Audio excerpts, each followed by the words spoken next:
Just for a minute, let's go back in time to 1966, when a gallon of gas cost 35 cents. Check your oil. Surveyor 1 became the first U.S. spacecraft to land on the moon. The Beatles released their Revolver album featuring the song Yellow Submarine. The Celtics won another NBA championship. And workers on Boston's waterfront were building a structure that was unique in all the world. It was the New England Aquarium, the flagship of Boston's waterfront restoration. Today, the aquarium's mission is to show you a kaleidoscope of fascinating creatures and to tell you about the growing need to protect life in the world of water. In this show, you'll meet an astonishing variety of living things, what scientists call biodiversity, and we'll find out why biodiversity is so important to you and me and the world around us. Throughout the program, we'll meet people who work here at the New England Aquarium. People who rescue sick and injured animals that wash ashore. People who are working to protect the Amazon rainforest. And people who care for the sharks, turtles, and tropical fishes in our 4-story Caribbean Reef exhibit. Now let's get started with an adventure to the aquarium's backwaters. Here, behind the scenes, there's a kind of farm where instead of raising chickens or cows, they raise, of all things, sea jellies.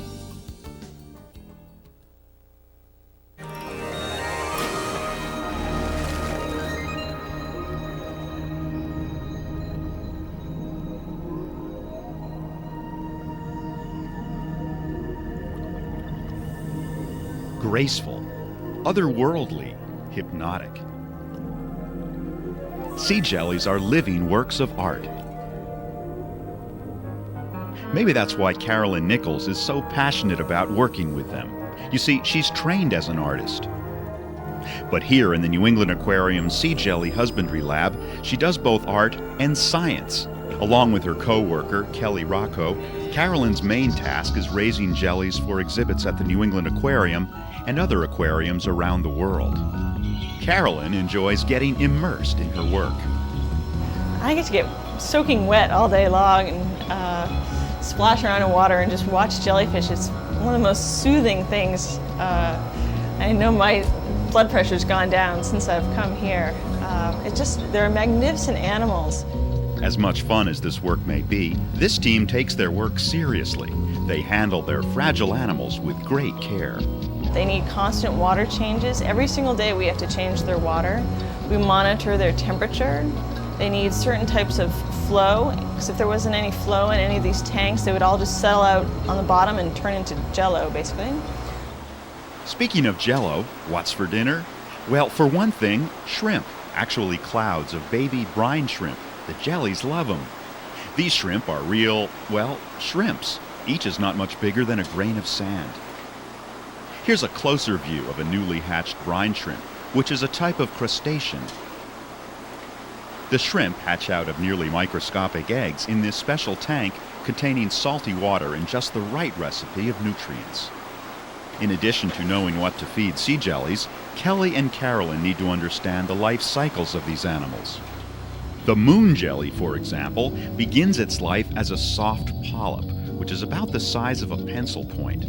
Polyps often grow on rocks, seaweeds, or other submerged surfaces. Eventually, the polyp develops into a structure that looks like a stack of tiny dinner plates. Then, as the structure grows and matures, baby jellies separate from the stack, one by one. Each becomes a free-swimming jelly. Months later, free-floating jellies that survive to adulthood produce microscopic larvae. The larvae then settle down and grow into tiny polyps, like these in the jelly farm. In this way, the moon jelly's life cycle, and that of many other jelly species, continue generation after generation.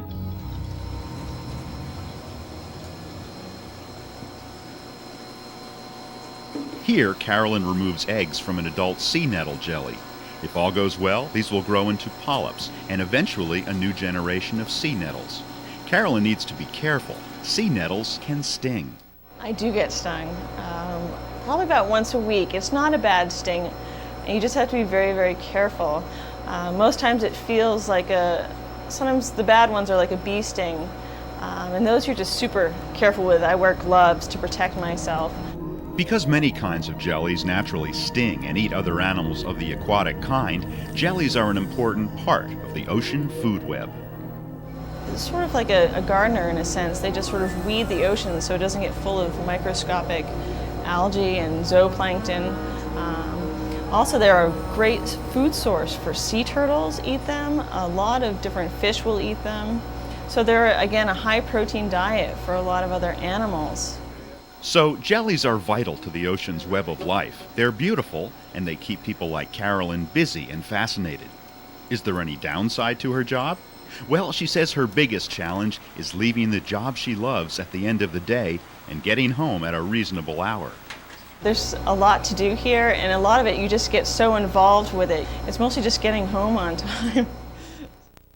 While Carolyn and Kelly tend to their jellies on the Boston waterfront, one of their New England Aquarium co-workers, Scott Dowd, looks after the well-being of both fishes and people thousands of miles away in the Amazon jungle. And that's where we're headed next. So pack your bags, because our next stop is Brazil.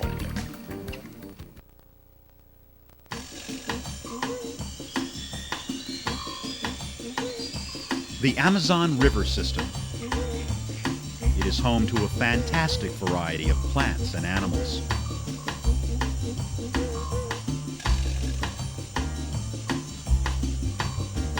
And for biologists like Scott Dowd of the New England Aquarium, it's heaven on earth. And more fun than a barrel of fishes.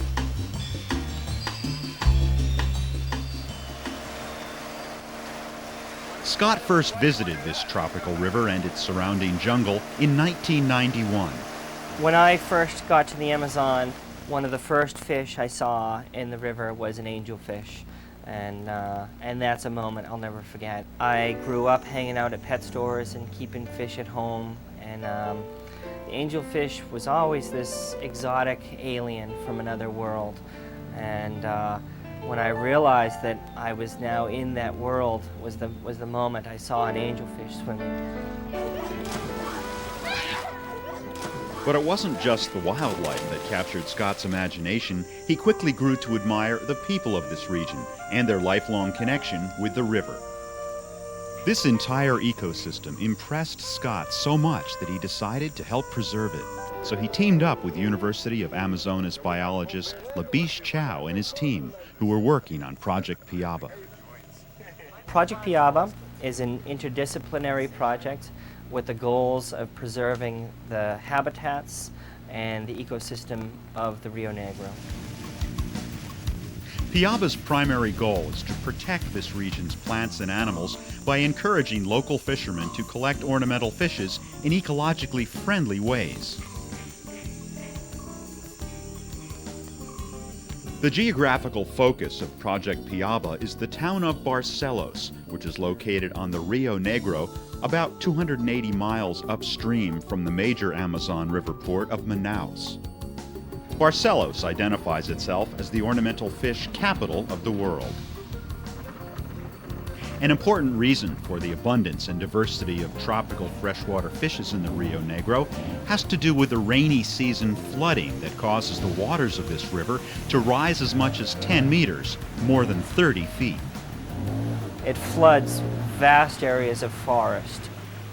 These trees and plants and the animals of this area have adapted to this annual cycle. There can be some plants that are inundated for over 6 months a year. In turn, the flooded river forest forms an ideal habitat for tropical fishes that thrive in these backwaters.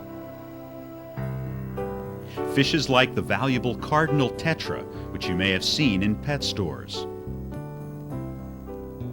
Cardinal tetras occur exclusively in flooded forest. They occur exclusively under trees, most of them near the margin of the river or in very shallow flooded forest. Among the sunken branches and roots, cardinal tetra find protection from larger predatory fishes. And here, Brazilian fishermen stalk and collect the tetra. Using a net called a hapeshe and other low-impact collecting equipment, the fishermen gather the cardinal tetra and gently release any fishes scooped up by accident.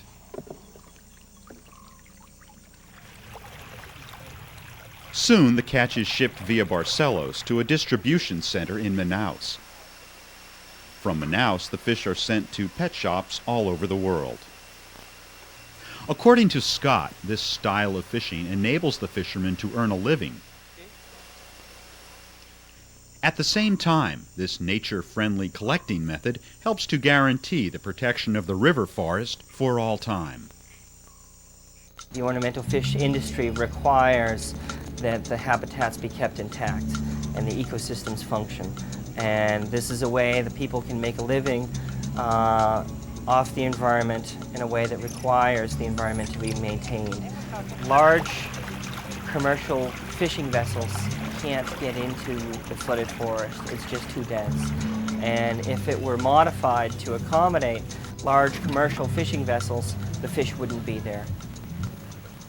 Scott says that if it were not for so-called green industries, such as this low-impact fish collecting, the people of this region might turn to logging or gold mining, activities which can damage the Amazon ecosystem.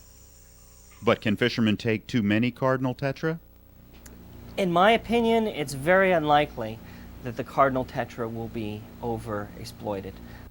That's because this style of fish collecting leaves plenty of cardinal tetra in the river, and tetras can quickly replenish their numbers. But just to be sure, Scott and his co-workers are studying the river's entire web of life, both in the field and in the laboratory. For this water, what tests this typical? You can't just study the target species. You have to understand the whole balance of the ecosystem. You have to understand how that species interacts with other species.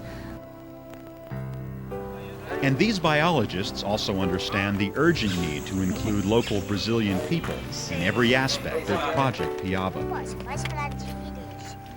The Brazilian people are wonderful people. They're very warm, very open people.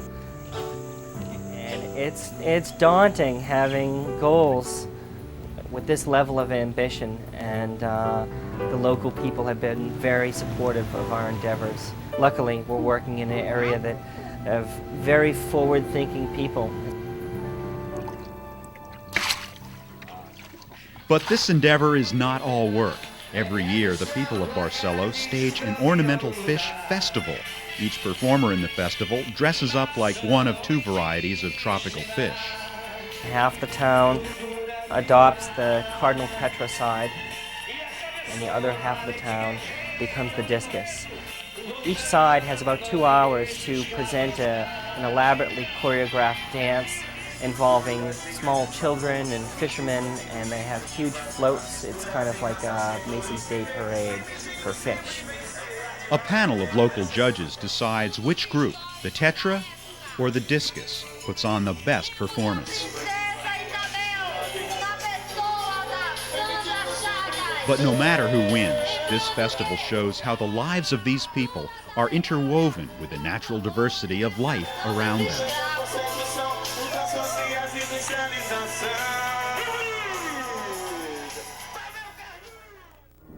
From the Amazon rainforest, let's move on to another ecosystem, the coral reef. Because both coral reefs and rainforests harbor astonishing varieties of living things, often people call coral ecosystems the rainforests of the sea. And now, for a closer look at a coral jungle, we're going to take you on a tour of a Caribbean reef we've created inside the New England Aquarium's 4-story giant ocean tank. Your tour guide will be aquarium diver and biologist Dan Laughlin. So, are you ready?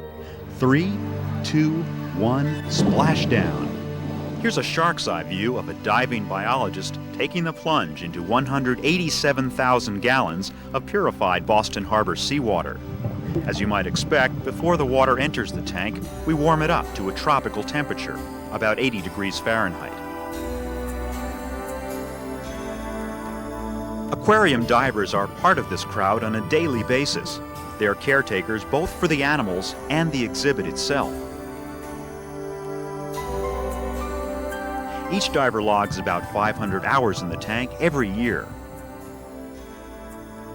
The reef in our ocean tank it's a constructed reef. It's not made out of real living material. It's made out of fiberglass, and the fishes have adapted amazingly to the fabricated fiberglass coral structures in the tank. And our exhibit builders went to a great length to study natural coral reef structures when they replicated the reef in our ocean tank, and they didn't take a real reef out of the natural environment, because a coral reef is a very delicate ecosystem.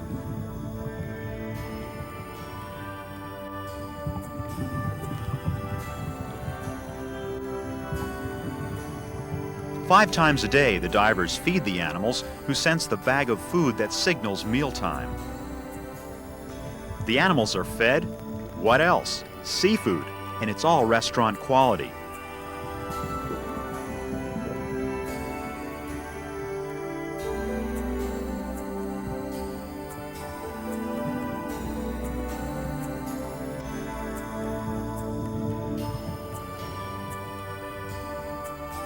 In addition to these shrimp, they're also given smelts, mussels, squid, mackerel, herring, and their favorite health food consisting of a low-fat, vitamin-rich blend of vegetables.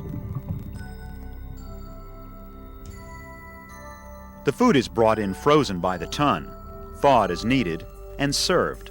The divers pay special attention to the smaller, less competitive fishes. This ensures the well-being of all the tank residents, many of whom swim in the shadow of bigger, more aggressive animals.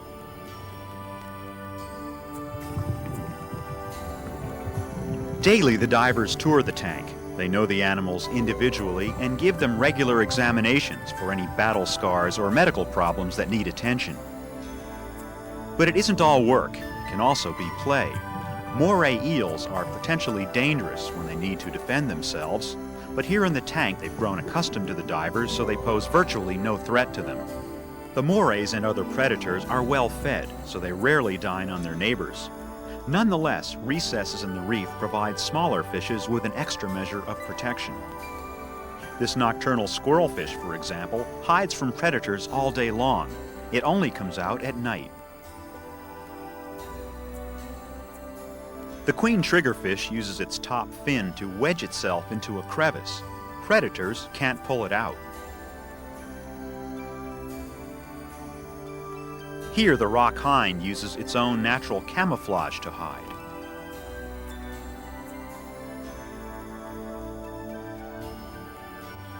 But the porcupine fish swims right out in the open.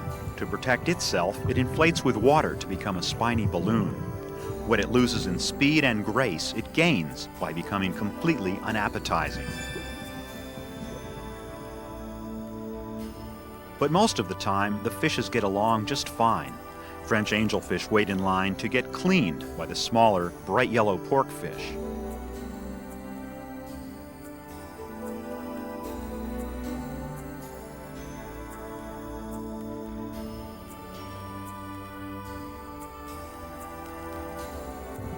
The best part of the job is being able to show up at work every morning and put on scuba gear and jump right into a simulated giant reef.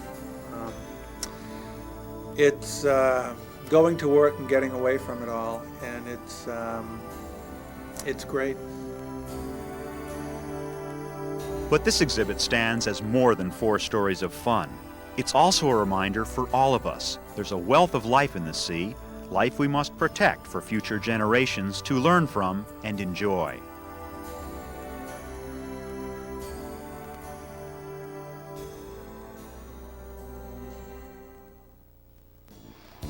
In addition to the New England Aquarium divers who watch over a diversity of animals, our marine animal rescue team cares for seals, both pups and adults, that run into trouble on New England shores. As it turns out, these stranded seals are helping their rescuers learn important lessons about marine biology. Some are starving and dehydrated, some are abandoned, some are injured, and some appear to be just plain lost. They are the seals that come ashore along the New England coast and are recovered by the aquarium's marine mammal rescue team. And every spring, like clockwork, orphaned harbor seal pups come ashore, mostly on the coast of Maine. Once they are rescued, they are brought to the Aquarium Medical Center's critical care ward. Veterinary technician Connie Marigo says the humane care she and her staff provide here is a matter of life and death.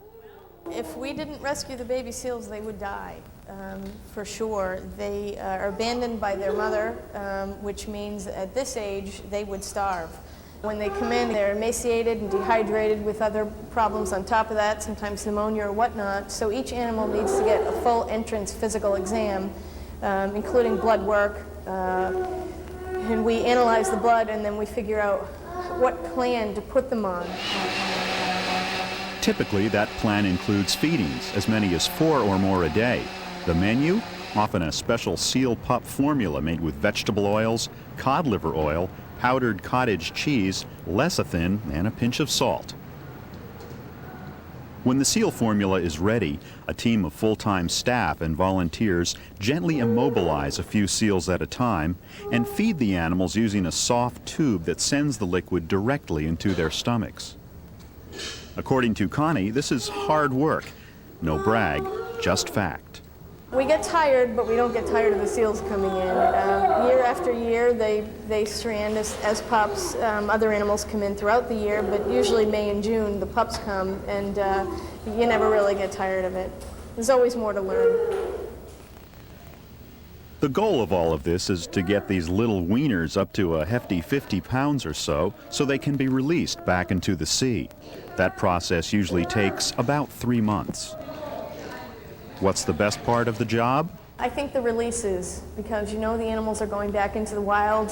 You know you've done a good job and that they're ready, and that they're going back to the environment that they belong in. While Connie and her crew release seals into the wild, Greg Early's job is to track some of them by satellite. Even though zoos and aquariums have been rescuing seals for 20 years or so, pretty much once you let them go, we don't know anything about them. And that can be little questions like we don't know where they go, to bigger questions like we don't know if they survive. What we're doing now is we're making some efforts to answer some of those questions. Here is one of Greg's success stories. Stephanie, a 600-pound adult female hooded seal native to the Arctic, came ashore sick on a Massachusetts beach back during the winter of 1996. After her recovery, Stephanie was fitted with a harmless satellite tracking device, or tag, designed to fall off after a number of months. On September 10th, 1996, with a tag glued to the back of her neck, Stephanie headed out to sea at a speed of about 50 miles per day. She swung northward, past Newfoundland, and by Halloween of '96, she reached the Arctic Circle. During her journey, the satellite that tracked Stephanie relayed additional information to Greg Early back in his laboratory. As a result, Greg was able to learn that Stephanie dove to depths as great as 3,200 feet, or roughly 1,000 meters, more than 10 soccer fields straight down. That kind of data is providing us with new insight into the biology of hooded seals. But Greg says getting a more complete view of seal biology will require much more work. And that requires a certain amount of work to get a number of tags out on a number of different species under a number of different conditions. And now, by tagging these harbor seals, we're learning more about this New England species all the time by giving them a second chance. Let's revisit some of the other animals we've featured in this edition of AquaTV. They're just a tiny fraction of the beautiful and often strange varieties of life in our watery world. Keeping that in mind, here's a word from our scientists. You see, they have a word for the astonishing variety of life on Earth, and that word is biodiversity. Now, we know that overly scientific word tends to confuse many people, but as you may know, if you just take the word biodiversity apart, bio means life, and diversity means variety. Therefore, biodiversity simply means the variety of life. All of it, the whole shebang, the whole kit and caboodle, the whole kettle of fish, the entire web of life. Oh, look at that little cat. Looks And here at the aquarium, we focus on the web of life in the world of water. Think about it. Millions and millions of species of living things that we know about, and most likely a whole bunch more that we haven't discovered yet. But for now, let's imagine that biodiversity is like mealtime, and welcome to my kitchen. Now, what would your life be like if all you had to eat was oatmeal? You'd start the day with a nice big bowl of oatmeal. Then for lunch, let's see, how about oatmeal? Then for dinner, you guessed it, more oatmeal. Now, I like oatmeal a lot, and it's really good for you, but I wouldn't want to have it meal after meal, day after day, plus a diet like that probably wouldn't be all that healthy for you. Instead, I like a great variety or diversity of foods like bananas and oranges and apples and yogurt and eggs and milk and pasta and breads and crackers and broccoli, tomatoes, carrots, and some herbs and spices. This kind of variety is healthy, and it makes mealtime interesting. Same with the diversity of life on Earth. Apparently this biodiversity is healthy for ecosystems. The diversity of life purifies our waters and provides us with foods and medicines. Plus, as a special added attraction, biodiversity makes our planet a more interesting place in which to live. Don't just take it from me. Listen to a few words about biodiversity from New England Aquarium President Jerry Schubel. I think conserving biodiversity is central to our mission. And I think the only way we're going to conserve biodiversity is to make people realize that we are part of nature, that we share this world with the other living things, and that we don't live in some separate world. And an aquarium, a zoo, those are the places where you can reconnect people with nature. Bearing in mind Jerry's words, there are some steps we can all take to help preserve the world's biodiversity. Join an organization that helps to protect our environment. Set up a freshwater aquarium in your home or classroom. This is a great way to care for your personal web of life. Look at ocean or pond water through a microscope. In this way you can discover microscopic biodiversity. Limit your use of lawn fertilizers and pesticides. These chemicals can run off into coastal waters and harm sea life. Avoid dumping paint or other chemicals down drains. Instead, find out if your city or town has a hazardous waste collection day. Organize an annual biodiversity day in your hometown or city where citizens catalog every species they can find. Finally, invent your own list of ways to preserve biodiversity. Well, that just about wraps things up for now. Thanks for tuning in, and please be on the lookout for future editions of AquaTV. Turns out we've got a lot more stories we'd like to share with you, stories that celebrate the diversity of aquatic life. Meanwhile, for more information, please check out our website at www.neaq.org. This site includes information about New England Aquarium memberships and our members magazine, Aqualog. What this girl